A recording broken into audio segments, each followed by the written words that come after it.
Publicly, लेकिन अभी नहीं करेंगे। कुछ वीडियो किए हैं मैंने, कुछ रोक दिए हैं, बीच बीच में ओपन कर देता हूँ। तो 6 वीडियो तो डाले हैं मैंने ओपन बस है पब्लिकली, बाकी वीडियो को नहीं डाला। बस तो 29 वीडियो है जी। क्वेश्चन निकालो। क्वेश्चन क्या है पर थोड़ा सा हुआ और फिर मैंने छोड़ दिया क्योंकि कैलकुलेशन कितनी बड़ी आ रही थी और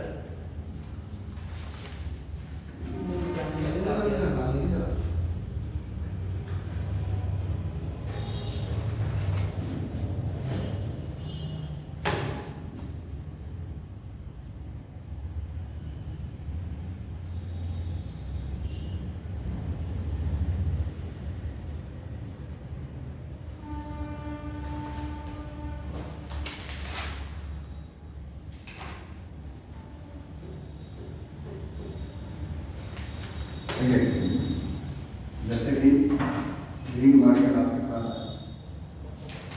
max Z is equal to 3x1 5x2 4x3 subject to 2x1 3x2 less than equal to 8 2x2 plus 5x3 less than equal to 10 and 3x1 2x2 4x3 less than equal to 15 and where x1 comma x2 comma x3 larger than equal to 0। ठीक है, question clear.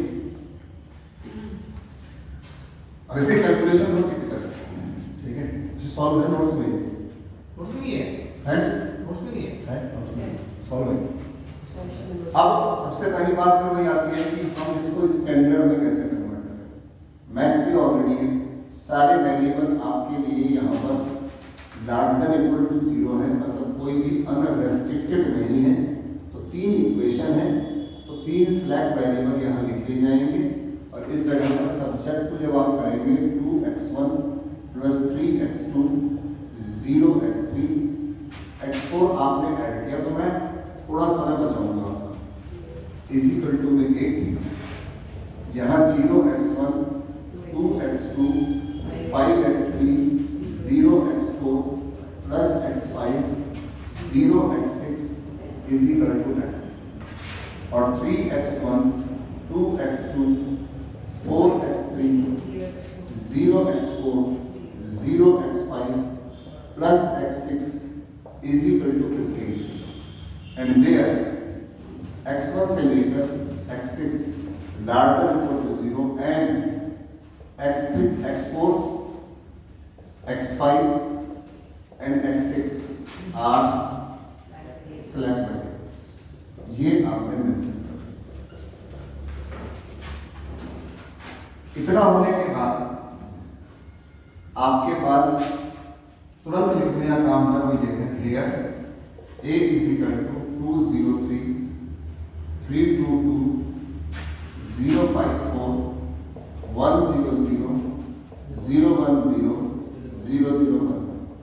तुरंत लिखेंगे b 100 010 001, लिखेंगे b 8 10 और 15, लिखेंगे sir xb b inverse b 8 10 और 15, लिखेंगे sir सीजे 3 5 4 0 0 0, चाहो तो सी भी लिख सकते थे। नाउ टेबल इज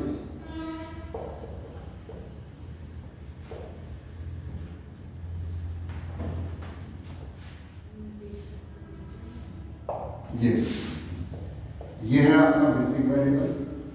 इस जगह पे देखें तो 4 आएगा 5 आएगा 6 आएगा। ये है आपका सी बी 0 0 0 है। ये है आपका एक्स बी 8 10 और 15 आएगा। ये है आपका x1, ये है आपका CJ। x1 की वैल्यू है 2 0 और 3, x2 की वैल्यू है 3 2 2, x3 की वैल्यू है 0 5 4, x4 की वैल्यू है 1 0 0, x5 की वैल्यू है 0 1 0 और x6 की वैल्यू है 0 0 1।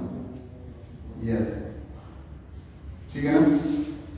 इस जगह पर z is equal to C B X B, ये 0 आने वाला है।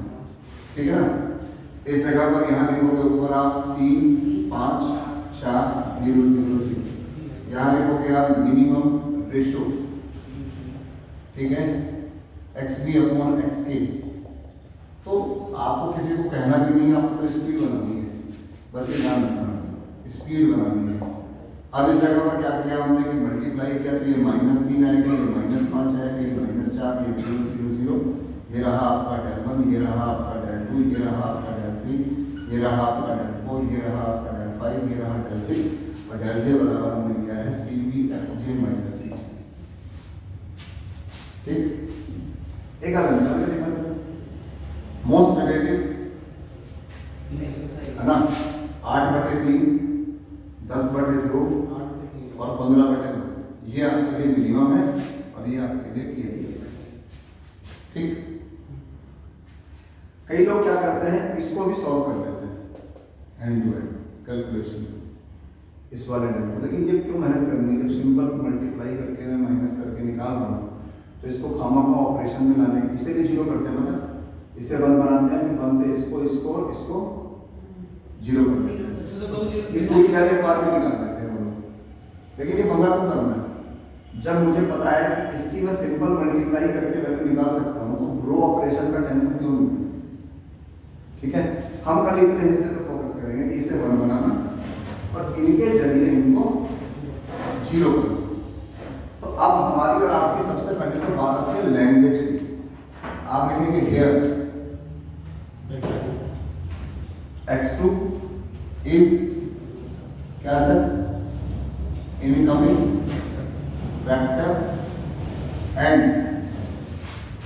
x4 इज क्या, आउटगोइंग वेक्टर एंड 3, मतलब 3 कौन सी पोजीशन पर है, 1 2 3 इज द क्या, ई एलिमेंट। पहला काम सर अप्लाई करने का R1 में R1/3, यह आपने अप्लाई किया और अप्लाई करने पर आपको जो वैल्यू मिली सर 8/3, 2/3, ये 1, ये 0, ये 1/3, ये 0, और ये आ गया आपके 10 15 0 3 2 2 5 4 0 0 1 0 0। अब इस 1 से आपने इसको और इसको जोड़, ठीक है ना। तो आपने क्या किया सर, अप्लाई कर दिया R2 में, इसका ना ये R2 में है और ये R3 है, तो R2 में ऑपरेट करोगे R2 - 2 R1 और R3 में ऑपरेट करोगे R3 - 3 R1। किसी को समय बचाना हो तो डायरेक्ट टेबल बनाओ, सॉरी किसी को समय बचाना हो तो डायरेक्ट टेबल बनाओ, बस उसकी बुद्धि जो है कैलकुलेशन में तेज होनी चाहिए, तेज से मतलब है खुली होनी चाहिए उसकी आंखें। Basic variable CB XB X1 X2 X3 X4 X5 X6, और यहाँ लिखोगे आप minimum ratio, again XB upon XK and XK larger than 0। यहाँ पर लिखोगे सर आप अपना 3 5 4 0 0। कई लोग आलस कर जाते हैं लिखने में, कई लोग लिखने में आलस करते हैं, तो वो आलस से बचना है हमें कि हमेशा सारी चीजें प्रॉपर्ली लिखनी पड़ेगी, ये हमें ध्यान रखना चाहिए। बस इस बात का विशेष ध्यान रहे, कोई भी इस जगह पर बचाव नहीं करेगा। ये देखो हमारे लिए ऑपरेशन देखो एक चीज है, मैं बार बार इस बात को बता रहा हूँ कि ऑपरेशन है ही नहीं अलग से। ये 3 0 दिख रहे हैं, तो ये कॉलम तो आप ऐसे लिखते क्या नहीं, इस 1 से 0 होने थे, ठीक है ना, और तो कुछ बचा है। तो अब क्या करना है आपको, 2 R1 2 से गुणा करो, 16/3 10, फिर 2 से गुणा करो 4/3, फिर 2 से गुणा करो -10, ठीक है। फिर जब 2 से गुना करिए 16/3 माइनस 1 बटा 3 नहीं 16/3 15 3 45 है ना ऐसे ही नहीं, होगा 45 ऐसे में 15 3 45 45 में से 16 29 ठीक है नेगेटिव तो क्या आएगा ही नहीं है ठीक है इसके बाद हम 4/3 5/3 हो जाएगा क्योंकि एलसीएम लोग 3 3 जा 9 इसीलिए ये वाली कैलकुलेशन ना कई लोग अलग से करते हैं और मैंने क्या कहा बेस्ट तरीका जो लोग अप्लाई करते थे 2 बार वो ऐसे करते थे ये लिख लिया यहाँ R3 लिखा R3 कितना है R3 में है आपको ऊपर देखो कितना है 15 3 2 4 0 0 ठीक है R3 2R1 क्या होगा सर 16/3 फिर कितना है सर 4/3 फिर कितना है सर आपके लिए यहाँ पर 2 अगला कितना होगा आपके लिए 2/3 फिर कितना है 0 फिर कितना है एक 0 बीच में आएगा एक 0 है ये 2/3 है और एक 0 ऐसे माइनस करो आप क्योंकि उसमें कई बार क्या होता है गलती हो ही जाती है तो आपने यहाँ दिया 15 दिया 45 16 दिया 29/3 9 में से 4 गया 5/3 2 में से 2 गया 0 4 - 0 4 0 - 2/3 -2/3 0 - 0 आपके लिए 0 नहीं तो ये बात ऑलरेडी है नीचे हम उसमें करना है क्या सॉरी हाँ 0 - 0 0 और 1 - 0 आपको तो फाइनली इस जगह पर आपको सिर्फ इतना देखना है कि आपकी वैल्यू तो ऐसे भी करते हैं है ना पर कैलकुलेशन का अपना कोई तरीका नहीं है वो आपके ऊपर डिपेंड करता है कि आपकी स्पीड कैसे बनती है हर किसी के फंडे पे आप नहीं कर सकते अपने फंडे पे चलेंगे ठीक है अच्छा ठीक है अब इस जगह पर जेड की जो वैल्यू है सर वो आ गई 40/3 और देखो ये गैप तो 0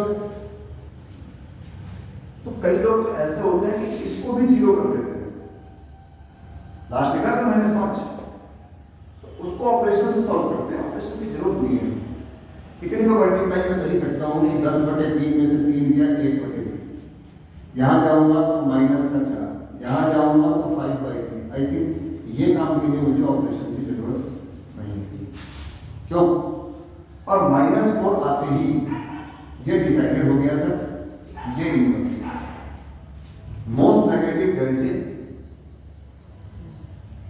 that column vector is incoming vector जिस भी कॉलम का डेल मोस्ट नेगेटिव आएगा उस कॉलम का वेक्टर आपके लिए इनकमिंग होगा और आप जानते हैं कि बटे में 0 आ नहीं सकता 14/3 अपॉन में 5 मतलब 14/15 और 29/3 अपॉन में 4 मतलब 29/12 आई थिंक यही मिनिमम एक से कम और ये आपके लिए क्या हो गया इस जगह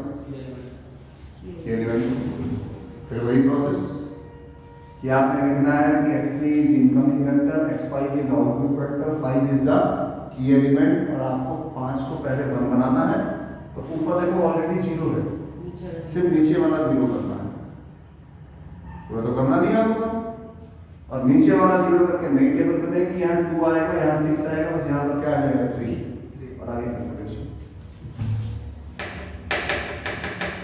पर हिम्मत भी हारनी इस टॉपिक में बहुत बड़ी बात है आप हमेशा ध्यान रखें हमेशा क्लास में कराया जाएगा 2 टेबल वाला सवाल क्लास में कराया जाएगा इजी कैलकुलेशन वाला सवाल वो प्लानिंग से आता है मैं बोल रही थी कि सेशनल में 2 टेबल वाले क्वेश्चन हाँ मतलब वो पहले से आता है प्लानिंग से लेकिन पेपर जो होता है ना मेन पेपर वो फिर आपके प्लानिंग में नहीं चलता है इसीलिए हमेशा मजबूत बन के चलिए इजी आएगा तो भरी देंगे और भारी आएगा तो भी कर देंगे भारी से मतलब क्या है दिमाग की जो कसरत है वो कैलकुलेशन है इस क्वेश्चन को मैं क्यों हाईली रेट कर रहा हूँ इसमें कैलकुलेशन अपॉन में है आंसर भी इसका अपॉन में है और इसकी टेबल भी 3-4 बनी है ठीक है ना अरे पेपर में आया सवाल भी अच्छा नहीं आया तो हमें अधिक कैलकुलेशन वाला काम करेंगे तभी हमारी स्पीड बनेगी वरना स्पीड ही नहीं बनेगी हम हर बार कुछ हो जाएंगे हमें सवाल आ गया हमें क्वेश्चन हम ये भूल जा रहे हैं कि पेपर में सवाल बदलेगा तो हमें वहाँ पर बदलनी है अपनी स्पीड और स्पीड तभी बनेगी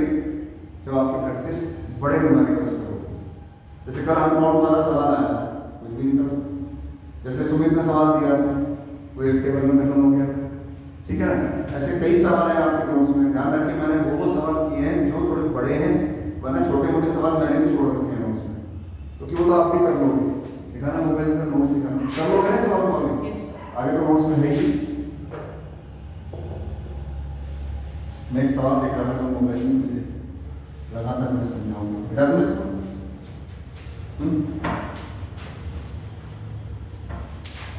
और ध्यान रखिए लिखना बिल्कुल ऐसे है जैसे पेपर पे लिख रहा हूं, ठीक है? रफ वर्क है सब कुछ नहीं लिखना। मेरा सर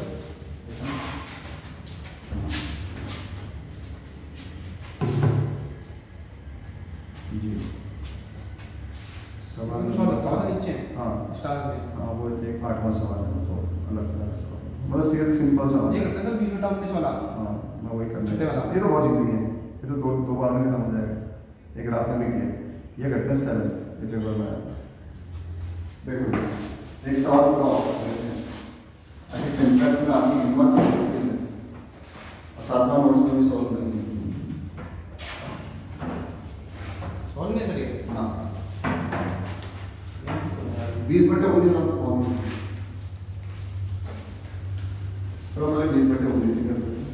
तो पहले इन्होंने कि मेथड याद होगा, ये इससे वो क्लास मेथड याद होगा, स्टेप्स याद होगा। हाँ तो न्यूमेरिकल करके स्टेप बताते हैं। प्रॉब्लम क्या होता है कि हम लोग वर्किंग ग्रुप पहले पढ़ रहे हैं, वर्किंग ग्रुप कैसे पढ़ोगे आप जब वर्किंग नहीं करते? तो वर्किंग ग्रुप क्या करती है? सबसे पहले मैंने क्या कहा कि आपको जो एलपीपी मिलेगी उसमें क्या देखना है, मैक्स होना चाहिए, ये होना चाहिए, ये होना चाहिए, then we have to use slack variable, फिर हम फॉर्म करेंगे टेबल को, हम किस तरह से उनकी इनकमिंग को निकालते हैं, किस तरह से उसके आउटगोइंग को निकालते हैं, किस तरह से की एलिमेंट लेते हैं, repeat this process until optimal solution right, तब तक हम करते रहेंगे।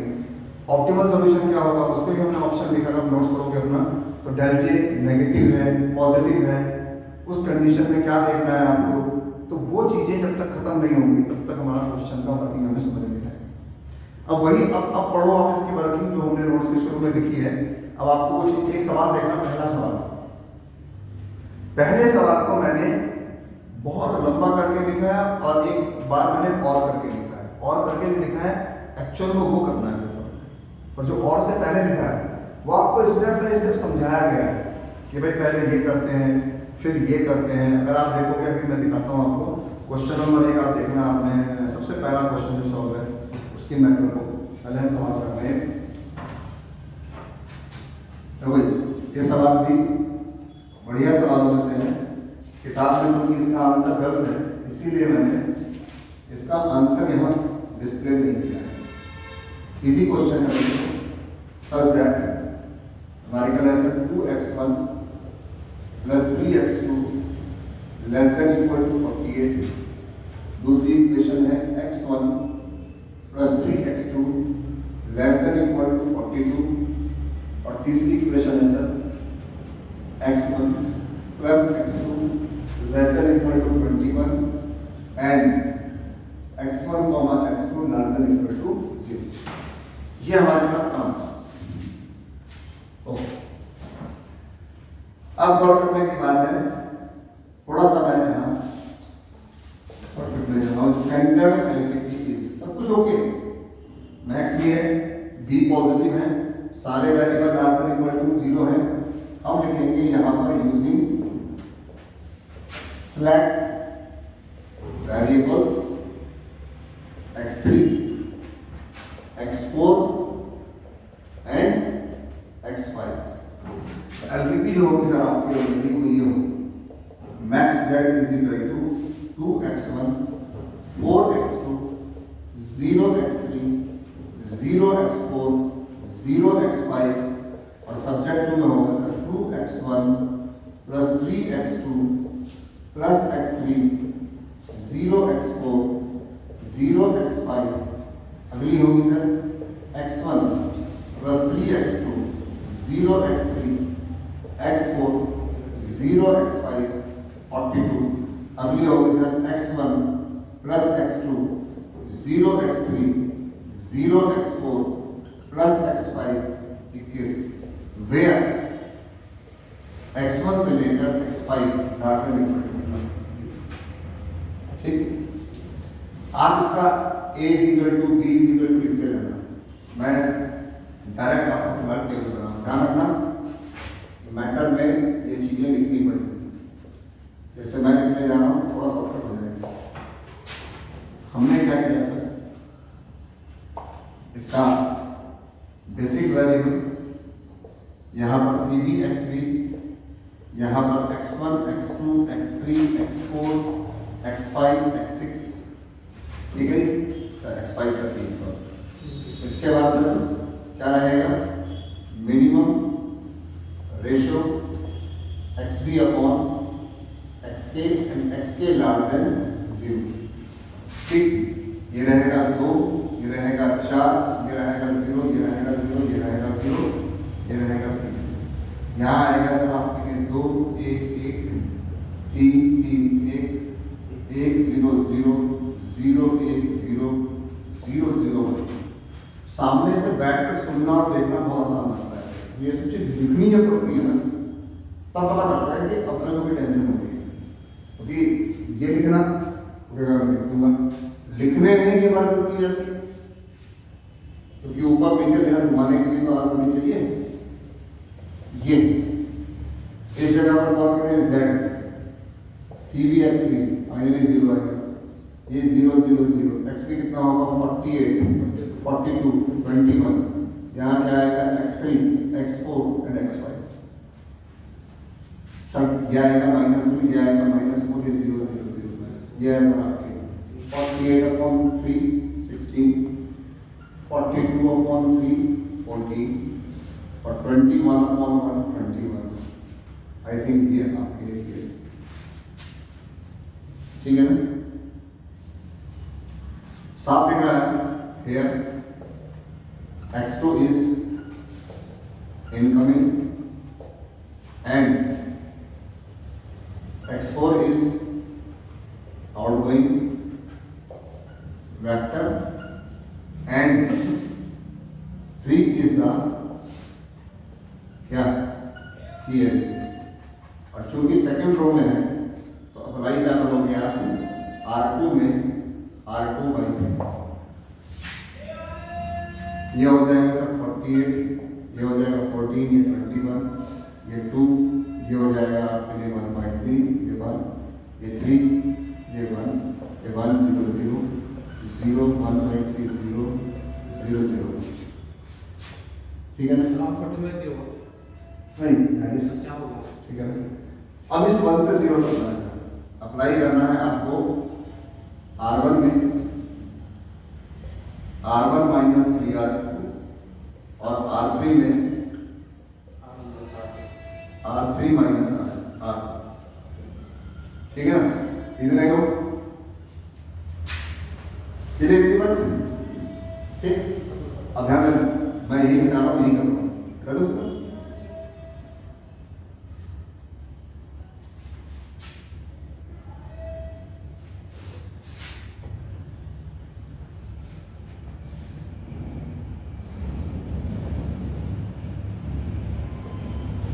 तो 14 है, 1/3 है, 1 है और ये 0 होने वाला है अनडाउटेड, ठीक।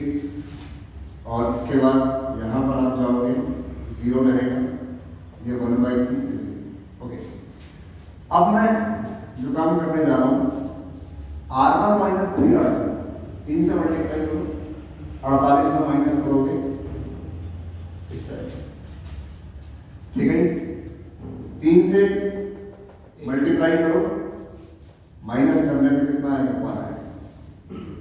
3 से मल्टीप्लाई करो, माइनस करने में कितना आएगा -1 आएगा। बाकी ऐसे अब नीचे आ जाओ, ये करोगे तो 7 आएगा, ये करोगे तो 2/3 आएगा और ये करोगे -1/3, ठीक है ना, कंफर्म। और आपका z जो है अब चेंज हो गया, 14 4 जा 56 और अब आपके z भी चेंज हो चुके हैं। ऐसे देखिए ये 0 आने वाला है, ये 0 आने वाला है, ये 0 आने वाला है और आगे 4/3 -2 माइनस का 2/3, 4/3, और आई थिंक कहने की जरूरत नहीं है कि x1 इज इनकमिंग वेक्टर। और अब 6/1, 14/1/3 और फिर 7/2/3। मैं समझता हूं कि 6 आपके लिए ठीक है ना। फाइनली अब मैंने और आपने क्या करा था, x1 is incoming, x3 is outgoing, 1 is the key element, और यहाँ ऐसा कुछ भी करने की जरूरत नहीं। 1 तो ऑलरेडी, मुझे क्या करना है, आपने अप्लाई करना है मुझे R2 में R2 माइनस 1/3 R1 और R3 में R3 माइनस 2/3 R1। ये तो अप्लाई करना है। और देखिए मैं इस कैलकुलेशन को नीचे लिख देता हूँ। ये कॉलम तो ऐसे का ऐसे ही रहेगा, इनमें तो कुछ परिवर्तन आना है। इस वाले में -1/3 माइनस का 2/3, इस वाले में 1/3 करोगे और माइनस करोगे तो 2/3 हो जाएगा, 2/3 करके माइनस करोगे तो 1/3 हो जाएगा, इस वाले में 1/3 करोगे तो 2 आएगा, 14 12 हो जाएगा, इस वाले में 2/3 करोगे तो आपके लिए 4 आएगा, ये 3 हो जाएगा। ठीक है। अब क्या परिवर्तन आएगा सर, अब आएगा परिवर्तन, यहाँ पर कौन आ जाए x1, यहाँ पर कौन आ जाए 2, और आप देखो ये नीचे की लाइनें आपकी अब बदल जाएंगी, ये बदल जाएंगी कुल मिलाकर। तो मैं इसी जगह पर आपके लिखने जा रहा हूँ 3, यहाँ लिखने जा रहा हूँ 0 0, ये यहाँ लिखने जा रहा हूँ मैं ये, यहाँ लिखने जा रहा हूँ मैं ये, यहाँ ये, और z इज इक्वल टू आ गया 7, 6 12, 14 12 48, और ये 0 ये 0 ये 0, इसकी मल्टीप्लाई इससे करिए तो आ रहा है यहाँ पर 2/3, ये 2 आएगा, ये माइनस का 4/3, दोनों को जोड़ेंगे तो 2/3, ये आएगा 8/3 माइनस 2, ये भी आएगा 2/3। और आई थिंक अब अगर देखोगे आप तो आपके क्वेश्चन के सारे डेल क्या हो चुके हैं, बस क्वेश्चन करो।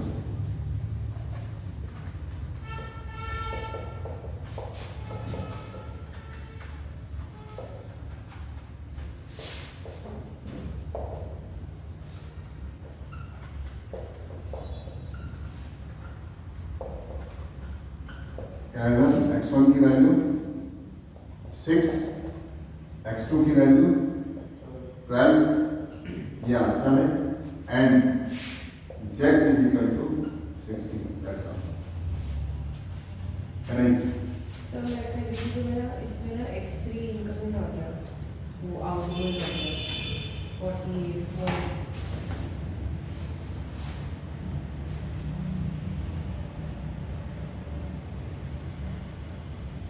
ठीक है। बट फिर आपका तो एक वो आ रहा था, x4 आ रहा था।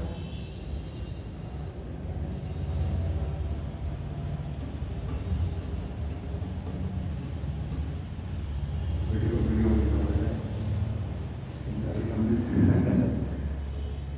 एक मिनट, 2 2 1 1 3 1 1, अच्छा -4 48/3 16, नहीं 42/, अच्छा 1 है, वो दोनों 2 वाले हैं और एक 3 है, तो वही वाला आएगा सबसे छोटा, तो 21 आएगा। हाँ तो हमारा भी ये था, x3 था हमारा, x3 था। हाँ सही, x3 तो हमारा ऊपर x3 उस जगह पे ना जरूर रखिएगा। चलो चेक करते हैं, वीडियो देखिए। फिलहाल तो आपसे जो आप कर रहे हो वो सही है, फिलहाल आपका x3 आउटगोइंग होगा और ये इनकमिंग होगा, 3 से डिवाइड करेंगे, काम तो सही कर रहा हो।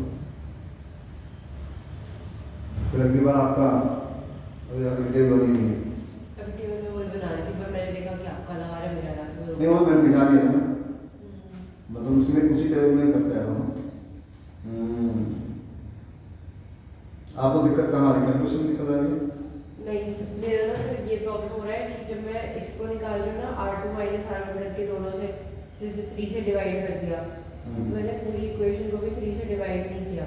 मैं यहाँ से डिवाइड करूँगी तो अलग आएगा फिर मेरा। डिवाइड करना पड़ेगा ना। यस, पूरी इक्वेशन R1/3 है ना, ये 16 हो जाएगा, 16 हो जाएगा ये। ये 2/3 हो जाएगा, ये 1/3 हो जाएगा, ये भी करो, ये हो गया। ठीक है, कर पाएंगे? अब देखें एक न्यूमेरिकल जो आप बता रहे हैं ना क्वेश्चन,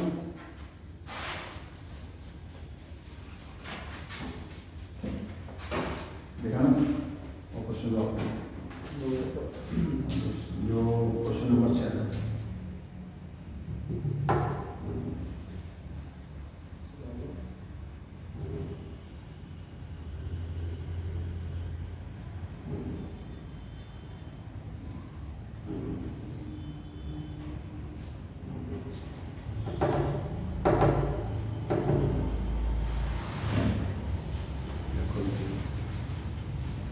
अब देखो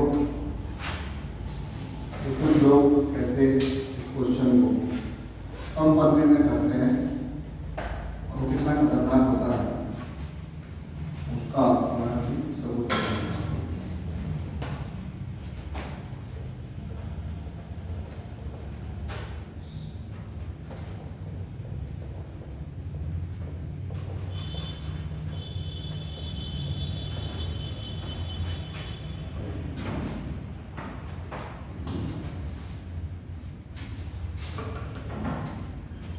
केवल इसकी स्टैंडर्ड टेबल एलपीटी बनाते रहना।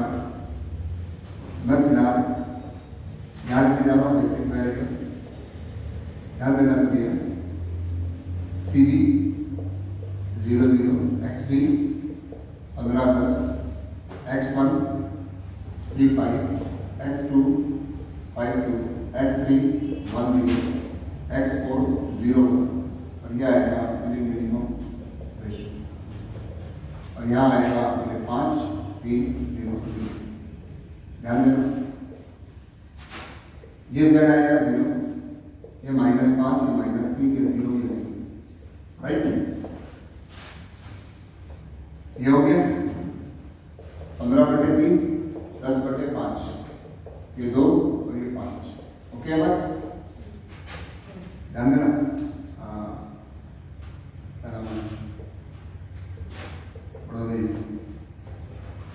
मतलब इस कहानी में जो पुलिस नंबर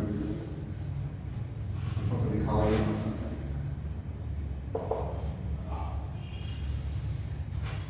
अब जो काम करते हैं लोग किताब से देखकर वो कुछ लिखते ही नहीं।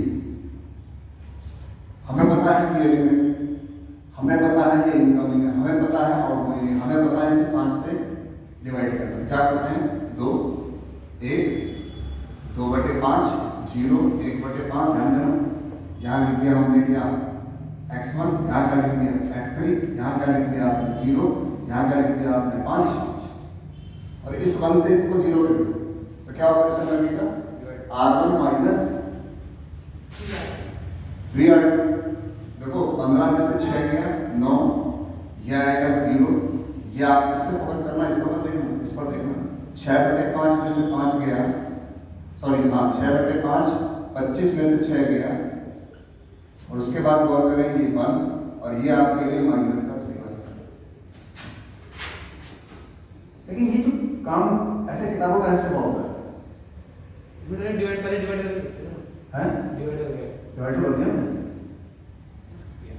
डिवाइड कर दिया फिर इसको इससे माइनस करता हूँ ना। ऑपरेशन इसको मतलब इतना सोचना है ना, तो वही क्यों सोचे, हम इसको बिल्कुल लिखकर करेंगे ना। हम डिवाइड करेंगे, हमें लग रहा है कि हम अधिक लिख रहे हैं और किसी को लगता है कि छोड़ा लिखा है, लेकिन ये गलत लिखा है क्योंकि इसमें जो कैलकुलेशन कर रहा है वो कंफ्यूजन में ना करना, क्लियरिटी नहीं आ रही। हम कुछ भी तो एक्सप्लेन नहीं कर रहे उसे, पर हमने इस तरह से लिख के बैठ गए। तो गौर से देखो, अब यहीं पर उन्होंने क्या किया है, z बराबर निकाला 10, यहाँ 0, यहाँ वैल्यू आएगी 1, यहाँ वैल्यू आएगी 19/5, 10 2 में से 3 ये है। और इस जगह पर गौर करें मिनिमम रेशियो में 90, ये हो जाएगा 45/19 और ये हो जाएगा 2/5, ये हो जाएगा 5 और ये आपके लिए हो गया क्लियर। फिर जाइए इस तरह से और गौर करिएगा आपने क्या करना है, R1 में मल्टीप्लाई करनी है 5/19 की, तो कितना हो जाएगा 45/19, ये 0 ये 1, ये 5/19 और ये हो जाएगा आपके लिए माइनस का 3/19। ठीक है, यहां पर गौर करिएगा आपकी वैल्यू आ गई x2, ये x1 CB की वैल्यू हो गई आपके लिए 3 और ये 5। अब इस 1 से इसको 0 करना है, क्या करोगे R2 में R2 माइनस 2/5 आपको 2/5 करोगे तो कितना होता सर 9 18/9 और 18/19 को 20/19 जीरो वाले में ऐसे ठीक है, ऐसे 2/5 से मल्टीप्लाई करो तो 2/19 और माइनस करोगे तो माइनस का 2/19। यहाँ 2/5 से मल्टीप्लाई करोगे तो 6/95 और करना 6/95 होगी प्लस का और ये है 1/5। तो कहीं पर डाउट हो कोई दिक्कत नहीं। ये कितनी बार 19, ये कितना 25 में करोगे तो आपके लिए 5/19 5 से डिवाइड। और अब आपने z बराबर निकाला तो ये हो जाएगा 135 और 235/19, ये 0 ये 0 ये 10 ये 15 ये 5/19 ये 25 और 9 ये 16/19। साफ दिख रहा होगा आपको, सारे व्याख्यान किताबों में से छपा होगा है। कंफ्यूजन हो गया, लग रहा आता ही नहीं है। हाँ, तो किताबों में ऐसे होता है, टीचर भी कई बार क्लास में ऐसे छाप देते हैं, बच्चा कहता है बहुत बढ़िया हो गया हम जो ये काम कर रहे हैं ना, ये कुछ भी एक्सप्लेन नहीं करते उसे। ये टेबल तो ऐसा लगे जैसे किसी ने प्रिंट आउट निकाल दिया। हमने क्या करना है, उस टेबल के बाद तसल्ली से लिखना है इनकमिंग ये है, आउटगोइंग ये है, की एलिमेंट ये है, फिर की एलिमेंट को 1 बनाएंगे, फिर 1 से उसे 0 करेंगे, फिर न्यू टेबल इज फिर करेंगे, फिर हम कहेंगे कि ये आपके लिए इनकमिंग है, ये आपके लिए आउटगोइंग है, ये आपके लिए की एलिमेंट है, इसको 1 बनाएंगे, फिर 0 करके नई टेबल बनाएंगे, फाइनली अब जाके बोलेंगे हम here all del j not equal to कितना 0 और आपका आंसर दिख रहा होगा साफ साफ। We get an optimal solution। हमने यहाँ पर सर ऑप्टिमल सॉल्यूशन प्राप्त कर लिया और optimal solution is x1 is equal to 20/19 और x2 is equal to 45/19 और z is equal to 235/19। ये होगा। तो मैं वहाँ कंफ्यूज हो गई कि अब 5/19 कैसे आया? ये 5/19 नीचे वाला है। ये 3 5 का 15 और 5 का 10 माइनस का 15 में से 10 गया 5। फॉर्मूला वही लगा है इसमें सिंपल, इसकी इससे मल्टीप्लाई करी, इसकी इससे मल्टीप्लाई करके जोड़ दिया और ऊपर वाले से माइनस, ऊपर 0 है। ठीक है ना, अपना एक रास्ता पकड़ लो। किसी की लिखावट में कमी हो सकती है लेकिन सोचना ज्यादा पड़ रहा है, किसी के लिखने में ज्यादा है लेकिन सोचना नहीं पड़ रहा है। तो हमें जो चीज क्लियरिटी से लिखेंगे ना, ये सारे ऑपरेशन अब ऐसे किताबों में छपा है। अगर आप कभी SB शर्मा या गुप्ता की किताब लोगे तो ऐसे टेबल बन जाती है, क्वेश्चन सॉल्व हो जाते हैं। ये गलत तरीका है, तो ये तो टेकने वाला तरीका है, एक्सप्लेन नहीं करता ये चीज को, है ना। और जितना पजल करोगे, जितना अपने आप को परेशान करोगे, उतना आपकी एफिशिएंसी बढ़ेगी। जितना स्लो हो जाओगे, सोचोगे नहीं, खाली देखोगे, तो ये टॉपिक पेपर में छोटा सवाल है ना सर, लेकिन ये चीज दुखी कर देता है कैलकुलेशन, या नहीं हो पाएगा? कोई बात नहीं, बिल्कुल हो पाएगा। कभी भी कैलकुलेशन पे कैलकुलेशन चेक नहीं करनी है, हमेशा अपनी कैलकुलेशन अपने तरीके से करिए। फाइनली जब पूरा आंसर निकल जाए तब जाके मिलान करिए कि गलती कहाँ है, तो अगले से गलती है या आपसे गलती है। तो क्योंकि अगर हैंड टू हैंड चेक करते रहोगे तो फिर कभी भी एडमिट नहीं कर पाओगे। कभी भी ये करो बेधड़क मेहनत से क्वेश्चन कर दो, क्या होगा? गलत आएगा। बोर्ड पे कई बार होती है मुझसे गलती, कई बार हम जैसे आपने कहा ये 5 मिनट लो, कई बार हमारे से गाइड करने में गलती होती है, तो होती रहे, लेकिन अपने तरीकों को नहीं बदलेंगे। अब ओरल जो कैलकुलेशन मैं करता हूँ उसमें बहुत मिस्टेक है। यहाँ पर दिक्कत आ रही थी, मैंने यहाँ करके देख लिया। जहाँ मेरे जमाने में कहीं सेटिंग नहीं हो पा रही और मैं करके देख लूँगा, यही तो होगा। या फिर वो तरीका जो मैंने बताया कि R2 लिख लो, R1 को 2.5 से मल्टीप्लाई कर दो, बीच में माइनस लगा दो, मैंने निकाल लो। फिर उसमें गलतियाँ भी चाहते हैं, उससे क्या है, उससे भी गलती नहीं हो रही है। होने की वो तो बिल्कुल बेसिक चीज है ना, वो तो आपका रफ काम है, सबसे बेसिक है। बिल्कुल तरीके से लिख लो पहले और कैलकुलेट करके यहाँ छाप दो।